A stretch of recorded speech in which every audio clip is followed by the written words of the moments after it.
We're raised on a beautiful, comforting lie. From the moment you enter the school system, you are conditioned to be harmless. You are rewarded for sitting still. You are given gold stars for compliance.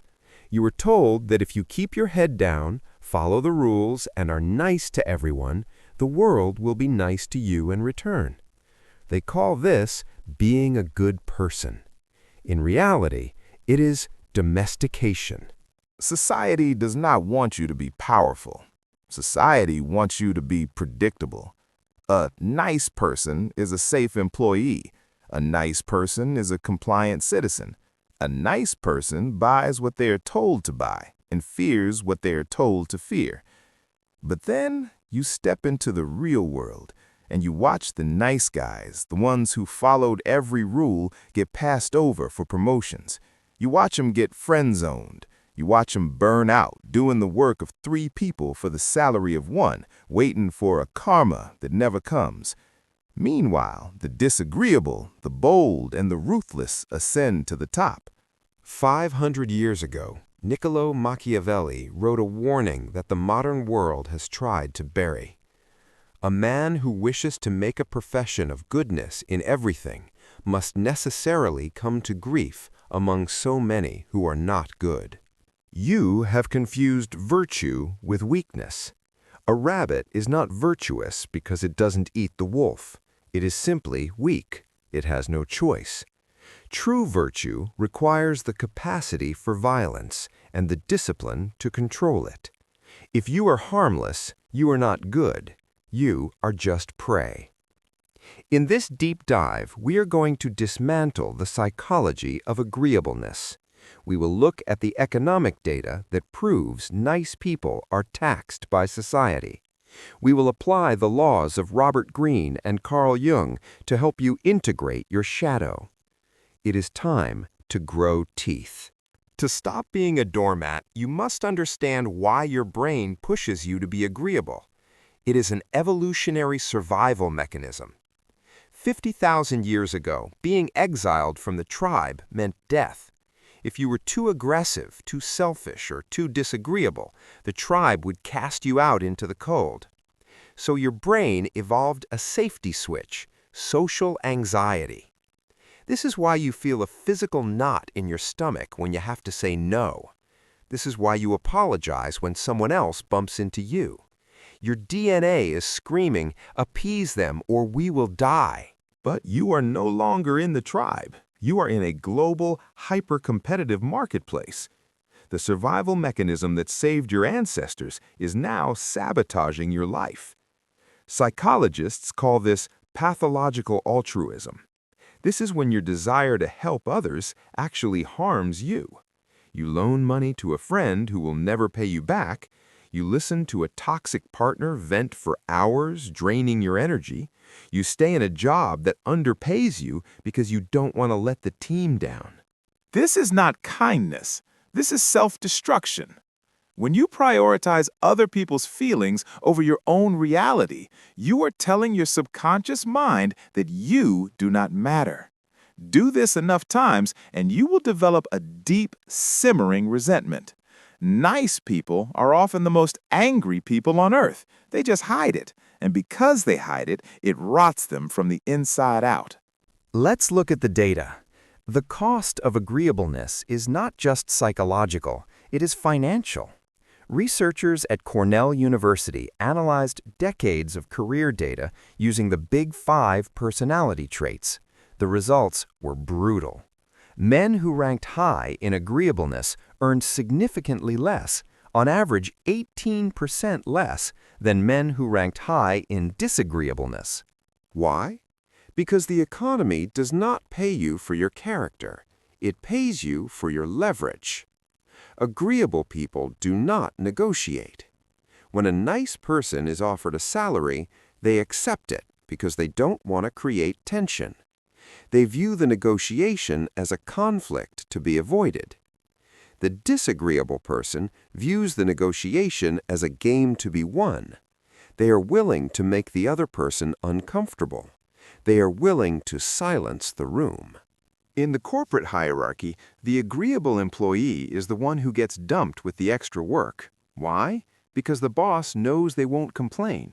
If you are the yes man, you are not respected, you are used.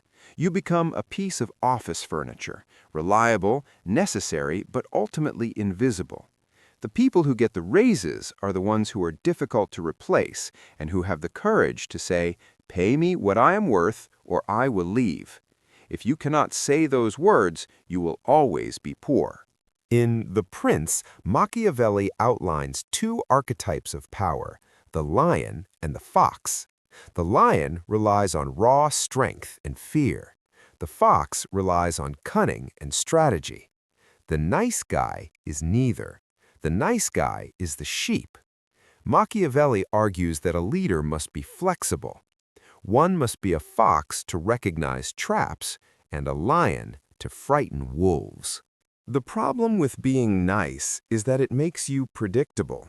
In strategy, predictability is death. If your enemies or your competitors know that you will always follow the rules, always be polite, and always forgive them, they can calculate exactly how to defeat you. They know you won't retaliate. They know you won't sue. They know you won't make a scene, so they rob you blind. To survive, you must cultivate an air of unpredictability. You must show the world that while you prefer peace, you are capable of war. This is what creates respect. Respect is a mixture of admiration and fear. Think of the person you respect most in your life. Do you think they are harmless? Or do you respect them because you know they have standards they will not compromise on? If you want to be a leader, you cannot just be loved, you must be respected. And as Machiavelli said, it is much safer to be feared than loved if one of the two has to be wanting. The Swiss psychiatrist Carl Jung proposed a terrifying concept, the shadow. The shadow consists of all the primal, aggressive, and sexual impulses that society told you to repress. The nice guy spends his whole life running from his shadow. He pretends he doesn't have a capacity for evil. But Jung warned, the less the shadow is embodied in the individual's conscious life, the blacker and denser it is.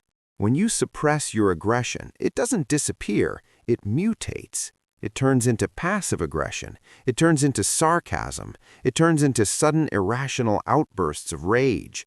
Or worse, it turns inward, becoming depression and self-loathing. Dr. Jordan Peterson modernized this idea with a famous quote, "You should be a monster, an absolute monster, and then you should learn how to control it." Think of a martial artist. A master of combat is not a violent man. He is often the calmest person in the room. Why? Because he knows he can be dangerous. He doesn't need to prove it. He doesn't need to be defensively nice to appease you. He is relaxed because he is secure in his power. True harmlessness is a curse. Controlled danger is a virtue.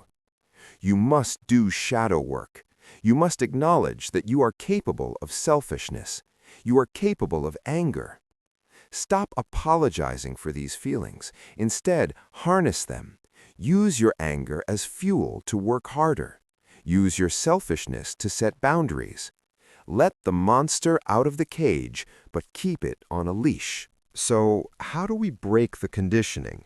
How do you stop being the nice guy without becoming a villain? You must practice tactical disagreeableness. Here are 3 practical steps to integrate today. Protocol 1. The 3-second pause. Agreeable people answer immediately. They are terrified of silence. When someone asks you for a favor, imposes a deadline, or insults you, do nothing for 3 seconds. Hold eye contact. Count to 3 in your head. This silence is heavy. It makes the other person question their position. It signals that you are considering your options, not just obeying a command. Then give your answer. Protocol 2. The no without apology. Stop saying, I can't, sorry. I can't implies you want to but are unable. Sorry implies you are in the wrong. Start saying, I'm not able to do that, or that doesn't work for me. Notice the difference. It is not an excuse, it is a statement of fact. You do not need to justify your boundaries. A wall does not apologize for being a wall. Protocol 3. The willingness to walk away. In any negotiation, whether it is for a car, a salary, or a relationship, the person who cares the least holds the power. If you need the deal too much, you have already lost. You must cultivate the "fuck you" mindset. This requires two things: competence and savings. If you are good at what you do and you have money in the bank, you are not desperate. You can look at a bad deal and walk away. This is the ultimate power, the ability to say, I don't need this. The world is not a nursery. It is a landscape of competing interests. For too long, you have been playing a game where the rules are rigged against you. You have been bringing flowers to a knife fight. It is time to kill the nice guy. Bury him. In his place, build a man who is fair, who is honorable, but who is formidable. Be kind to those who deserve it, but be a fortress against those who would use you. If you are ready to explore the forbidden psychology of power, if you are ready to see the world as it really is, subscribe to Umbra Decode. The sheep graze, the wolves hunt. Choose your side.